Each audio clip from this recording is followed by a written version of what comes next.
জানাচ্ছি সকলকে। তো বর্তমান মার্চ মাসে আমাদের লক্ষ্মীর ভাণ্ডারের টাকাটি আটকে ছিল। তো সেটি 11 তারিখ থেকে দেওয়া শুরু হয়ে গিয়েছে। তো চলুন দেখে নেওয়া যাক এখানে।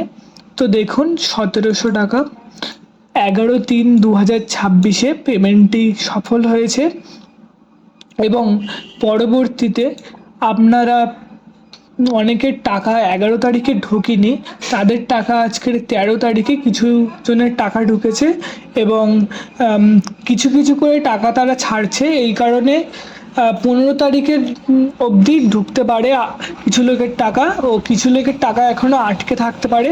তো বেশিরভাগ লোকেরই সম্ভবত টাকা ক্রেডিট হয়ে গিয়েছে। তো আপনি ব্যাংক অ্যাকাউন্ট চেক করুন এবং দেখুন সফল হয়েছে কিনা।